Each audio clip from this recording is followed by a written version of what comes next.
രാജ്യത്തെ യുവാക്കളെ ആശയക്കുഴപ്പത്തിൽ കുടുക്കാൻ താൻ അനുവദിക്കുന്നില്ല, അത് താൻ ആഗ്രഹിക്കുന്നില്ല. അതുകൊണ്ട് ജന്തർ മന്ദറിൽ ഉടലെടുത്തിരിക്കുന്ന ഈ സാഹചര്യം കണക്കിലെടുത്ത് രാജ്യവിരുദ്ധ ശക്തികൾ ഈ സാഹചര്യം മുതലെടുക്കാൻ കൂടിയുള്ള സാധ്യത കൂടി കണക്കിലെടുത്ത് രാജ്യത്തിന്റെ ഐക്യം നിലനിർത്താൻ വേണ്ടി താൻ ഈ രാജി സമർപ്പിക്കുകയാണ്. അങ്ങനെ കേന്ദ്രമന്ത്രി വിദ്യാഭ്യാസ മന്ത്രിയായിട്ടുള്ള ധർമ്മേന്ദ്ര പ്രധാൻ രാജിവെച്ചിരിക്കുന്നു. അപ്പോൾ നമുക്കിതിൽ ചില കാര്യങ്ങളൊക്കെ തന്നെ വിശദമായിട്ട് പറയേണ്ടതുണ്ട്. അതായത് ഈ രാജിയിലൂടെ യഥാർത്ഥത്തിൽ വിജയിച്ചത് BJP ആണോ, അതോ പാറ്റകളാണോ, കോക്രോച്ച്, അതോ CJP ആണോ, അതോ പ്രതിപക്ഷമായിട്ടുള്ള കോൺഗ്രസ് ഉൾപ്പെടെയുള്ള പാർട്ടികളാണോ? ഇതിൽ ചില കാര്യങ്ങളുണ്ട്. അതായത് ചിലർക്കൊക്കെ തന്നെ ഇപ്പോഴും മനസ്സിലാവാത്ത ചില കാര്യങ്ങളുണ്ട്. അതായത് ഈ പറയുന്ന രീതിയിൽ സംഘികൾ ഒരു ഇതും കാണാതെ ഒരു തീരുമാനവും ഇതുവരെയും എടുത്തിട്ടില്ല എന്നുള്ളതാണ് യാഥാർത്ഥ്യമായിട്ടുള്ള കാര്യം എന്ന് പറയുന്നത്. കാരണം ഇപ്പോൾ ധർമ്മേന്ദ്ര പ്രധാൻ രാജിവെച്ചിട്ടുണ്ടെങ്കിൽ അതിന് പിന്നിൽ പല രീതിയിലുമുള്ള കാര്യങ്ങളുണ്ട് എന്നുള്ളതാണ് യാഥാർത്ഥ്യം എന്നുള്ളത്. ആദ്യം CJPയുടെ സമരം വിജയിച്ചിരിക്കുന്നു, അതിൽ തർക്കമില്ല. കാരണം അവരുടെ ആവശ്യം ഇപ്പോൾ നടപ്പിലായി കഴിഞ്ഞിരിക്കുന്നു. പക്ഷേ ഇനി അങ്ങോട്ട് എന്ത് എന്നുള്ള ഏറ്റവും വലിയ ചോദ്യം അവിടെ നിലനിൽക്കുന്നു. അതായത് CJP സമരം ഇതോടുകൂടി സമ്പൂർണ്ണമായി തീർന്നിരിക്കുന്നു.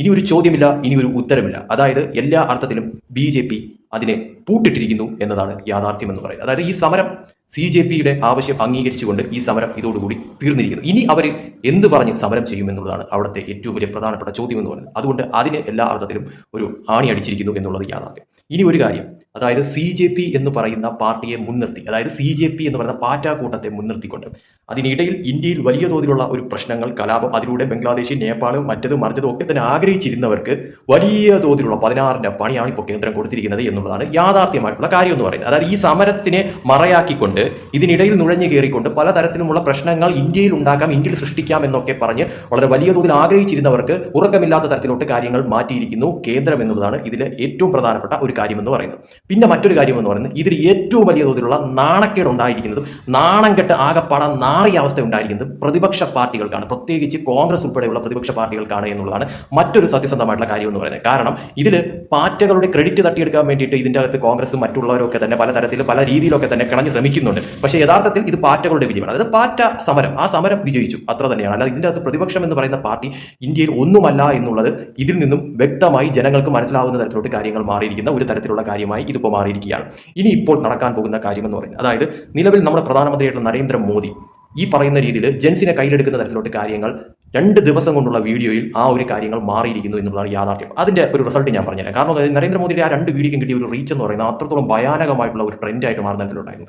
അതിനുശേഷം ഇപ്പോൾ ഇങ്ങനെ ഒരു തീരുമാനം വന്നിരിക്കുന്നു. അപ്പോൾ ഇതിലൂടെ എന്താണ് മറ്റൊരു വശം എന്ന് പറയുന്നത്, അതായത് BJP എന്ന് പറയുന്ന പാർട്ടി അല്ലെങ്കിൽ കേന്ദ്രം ഭരിക്കുന്ന നരേന്ദ്രമോദി എന്ന് പറയുന്ന പ്രധാനമന്ത്രി യുവജനങ്ങളെ അംഗീകരിക്കുന്നതും യുവജനങ്ങൾക്ക് വേണ്ടി എന്തെങ്കിലും തെറ്റ് സംഭവിച്ചാൽ അത് തിരുത്തുന്ന തരത്തിലുള്ള ഒരു വ്യക്തിയാണ് എന്നുള്ളതും ജനങ്ങൾക്ക് മുന്നിൽ ബോധ്യപ്പെടുത്തുന്ന തരത്തിലോട്ട് കാര്യങ്ങൾ എത്തിച്ചിരിക്കുന്നു എന്നുള്ളതാണ് ഇതിൽ ഏറ്റവും പ്രധാനപ്പെട്ടതായിട്ട് പറയാൻ പറ്റുന്ന ഒരു കാര്യം എന്ന് പറയുന്നത്. അതായത് നരേന്ദ്രമോദിയുടെ ആ ഒരു വീഡിയോ വന്നതിന് ശേഷം യൂത്തിനിടയിൽ പോലും അത്രത്തോളം സപ്പോർട്ടായിരുന്നു നരേന്ദ്രമോദിക്ക് വീണ്ടും ലഭിച്ചുകൊണ്ടിരിക്കുന്ന തരത്തിലുള്ള കാര്യങ്ങൾ മാറി. അതിനിടയിൽ ഇപ്പോൾ ഇങ്ങനെ ഒരു തീരുമാനം കൂടി വന്നതോടുകൂടി തന്നെ നരേന്ദ്രമോദി അല്ലെങ്കിൽ BJPയിൽ വിശ്വാസം അർപ്പിക്കുന്നവരുടെ എണ്ണത്തിൽ വളരെ വലിയ തോതിലുള്ള ഒരു വർധന ഉണ്ടാകുന്ന തരത്തിലുള്ള കാര്യങ്ങൾ എത്തിക്കാനായിട്ട് BJPക്ക് ഇതിലൂടെ സാധിച്ചു. അതായത് തങ്ങളെ വിശ്വസിക്കുന്നവർക്ക് എന്തെങ്കിലും തരത്തിലുള്ള ഒരു പ്രശ്നം ഉണ്ടായി കഴിഞ്ഞാൽ ആ പ്രശ്നത്തിന് ഒരു പരിഹാരം ഉണ്ടാക്കാനും തങ്ങൾക്കാകും എന്നുള്ളത് തെളിയിക്കുന്ന ഒരു പാർട്ടിയായിട്ട് ഈ തീരുമാനത്തിലൂടെ BJP മാറിയിരിക്കുന്നു എന്നുള്ളതും വിലയിരുത്താൻ സാധിക്കുന്ന ഒരു കാര്യം തന്നെയാണ്. അപ്പോൾ അതിലൂടെ ജനപിന്തുണ മുൻപത്തെക്കാട്ടിലും കൂടുതൽ ലഭിക്കുന്ന തരത്തിലോട്ട് BJPക്ക് ഈ ഒരു നീക്കത്തിലൂടെ കാര്യങ്ങൾ മാറ്റാൻ സാധിക്കുമെന്നുള്ളത് യാഥാർത്ഥ്യം. പ്രത്യേകിച്ച് യുവജനങ്ങൾക്കിടയിൽ ആ ഒരു തരത്തിലോട്ടുള്ള ഒരു ഇമ്പാക്ട് ഉണ്ടാക്കാനായിട്ട് ഈ ഒരു നീക്കത്തിലൂടെ BJPക്ക് സാധിച്ചിട്ടുണ്ട്. ഇനി മറ്റൊരു കാര്യം എന്ന് പറയുന്നത് CJP എന്ന് പറയുന്ന പാർട്ടി ഇതോടുകൂടി തന്നെ അന്ത്യമാകുന്ന തരത്തിലോട്ട് കാര്യങ്ങൾ മാറും, അല്ലെങ്കിൽ മാറ്റും. ആരാണ് മാറ്റാൻ പോകുന്നത്?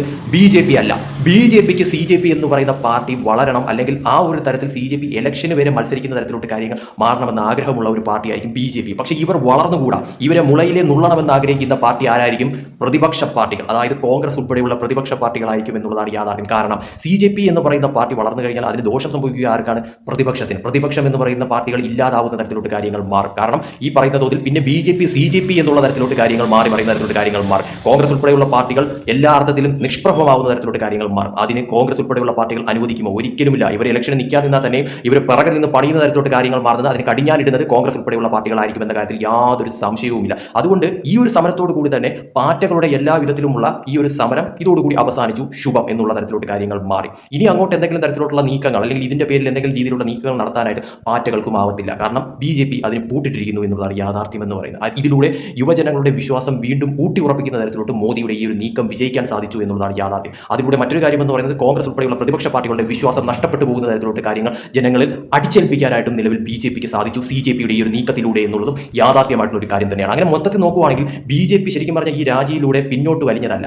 അവർ യഥാർത്ഥം പറഞ്ഞു കഴിഞ്ഞാൽ മുന്നോട്ടുള്ള കുതിപ്പിന് വേണ്ടിയിട്ട് ഒരു കാൽച്ചുവട് നിലപാട് ഒന്ന് പിന്നിലേക്ക് വച്ചതാണ് എന്നുള്ളതാണ് യാഥാർത്ഥ്യമായിട്ട് മനസ്സിലാക്കാനുള്ള കാര്യം എന്ന് പറയുന്നത്. കാരണം ഇതിന്റെ ഏറ്റവും വലിയ റിസൾട്ട് അറിയാൻ പോകുന്നത് വരുന്ന UP ഗുജറാത്ത് തെരഞ്ഞെടുപ്പുകളിലായിരിക്കും എന്നുള്ളതാണ് ഇതിന്റെ ഏറ്റവും വലിയ ട്വിസ്റ്റ് എന്ന് പറയുന്നത്. അപ്പോൾ തീർച്ചയായിട്ടും പാർട്ടികളുടെ സമരത്തിന് എന്തായാലും അന്ത്യം കുറിച്ചിരിക്കുന്നു. BJP തന്നെ, കേന്ദ്ര സർക്കാർ തന്നെ അന്ത്യം കുറിച്ചിരിക്കുന്നു എന്ന കാര്യത്തിൽ യാതൊരു സംശയമില്ല. അതോടൊപ്പം തന്നെ പ്രതിപക്ഷത്തെ നാണം കെടുത്തുന്ന തരത്തിൽ, പ്രതിപക്ഷത്തിന് ഒരു ചുക്കും ചെയ്യാനാവില്ല എന്നുള്ള തരത്തിൽ വരെ കാര്യങ്ങൾ ആക്കാനായിട്ട്, ജനങ്ങളുടെ മനസ്സിൽ പ്രതിപക്ഷത്തിന്റെ വിശ്വാസം തന്നെ നഷ്ടപ്പെടുത്താനായിട്ടും ഇപ്പോൾ CJPക്കും BJPക്കും സാധിച്ചു എന്നുള്ളതാണ് യാഥാർത്ഥ്യം എന്ന് പറയുന്നത്. എന്തായാലും അപ്പോൾ മൊത്തത്തിൽ നോക്കുകയാണെങ്കിൽ ഇപ്പോൾ നേട്ടമുണ്ടാക്കിയിരിക്കുന്നത് BJP തന്നെയാണെന്ന കാര്യത്തിൽ യാതൊരു സംശയവുമില്ല. ചിന്തിക്കുന്നവർക്ക് ഒന്ന് ചിന്തിച്ചാൽ അത് മനസ്സിലാക്കാൻ സാധിക്കുന്ന ഒരു കാര്യം തന്നെയാണെന്ന കാര്യത്തിലും സംശയമില്ല. കാരണം ഈ ഒരു നീക്കത്തിലൂടെ BJP ഇപ്പോൾ യുവജനങ്ങളുടെ പോലും വിശ്വാസം വീണ്ടെടുക്കുന്ന തരത്തിലോട്ടാണ് കാര്യങ്ങൾ മാറിയിരിക്കുന്നതെന്ന് പറയുന്നത്. കാരണം എന്തെങ്കിലും ഒരു പ്രശ്നം സംഭവിച്ചു കഴിഞ്ഞാൽ അത് തിരുത്താനും ഞങ്ങൾക്കറിയാം എന്നുള്ളത്, അത് യുവജനങ്ങൾക്ക് വേണ്ടി തിരുത്തുമെന്ന് ഉറപ്പിച്ചുകൊണ്ടും തന്നെയാണ് മോദി ആ പറഞ്ഞ കാര്യം അതുപോലെ ചെയ്യുന്ന തരത്തിലോട്ട് കാര്യങ്ങൾ ഇപ്പോൾ എത്തിച്ചിരിക്കുന്നതെന്ന് പറയുന്നത്. എന്തായാലും ഈ ഒരു സമയം ശരിക്കും പറഞ്ഞാൽ ഈ ഒരു വിദ്യാഭ്യാസ മന്ത്രി ഇപ്പോൾ രാജിവെച്ചു. ഇനിയിപ്പോൾ മറ്റൊരു BJP മന്ത്രി വരുന്ന തരത്തിലോട്ട് കാര്യങ്ങൾ മാറും. ഇത് തന്നെയാണ് ഇവിടെ സംഭവിക്കുന്നതെന്ന് പറയുന്നത്. പക്ഷേ അതിൽ BJPക്ക് ഒരു കോട്ടം തട്ടുന്ന തരത്തിലോട്ട് കാര്യങ്ങൾ മാറത്തില്ല. പക്ഷേ സംഭവിക്കാൻ പോകുന്നത് BJPയുടെ ഈ ഒരു നീക്കത്തിലൂടെ വളരെ പ്ലാൻഡ് ആയിട്ടുള്ള നീക്കമാണെന്ന് എടുത്ത് പറയേണ്ടി വരും. കാരണം ചുമ്മാ ഒന്നും ഈ പറയുന്ന രീതി സംഖ്യകൾ ആ ഒരു തരത്തിലേക്ക് ഒരു നീക്കം നടത്തത്തില്ല. അവരെന്തെങ്കിലും മുൻകൂട്ടി, അതായത് ഈ പറയുന്ന രീതിയിൽ തൊട്ടപ്പുറത്തുള്ള ആ ഒരു ഇതല്ല, അവർ അങ്ങ് ദൂരെ നിൽക്കുന്നത് എന്താണോ അത് ഫോക്കസ് ചെയ്തായിരിക്കും ഇപ്പോൾ അവരൊരു മൂവ്മെന്റ് നടത്തുക എന്ന് പറയുന്നത്. അത് ഫോക്കസ് ചെയ്തുകൊണ്ട് തന്നെയാണ് ഇപ്പോൾ ധർമ്മേന്ദ്ര പ്രധാന്റെ ഈ ഒരു രാജി എന്നുള്ളത് വ്യക്തമാണ്. ഇതിലൂടെ നിലവിൽ ഏറ്റവും വലിയ തിരിച്ചടി ലഭിച്ചിരിക്കുന്നത് പ്രതിപക്ഷത്തിനാണെന്ന കാര്യത്തിൽ സംശയമില്ല. പ്രതിപക്ഷം നിഷ്പ്രഭമാവുന്ന തരത്തിലോട്ട്, ഈ സമരം കൊണ്ട് ഇല്ലാതാവുന്ന തരത്തിലോട്ട് കാര്യങ്ങൾ മാറിയിരിക്കുകയാണ് എന്നുള്ളതാണ് പച്ചയായ സത്യം എന്ന് പറയുന്നത്.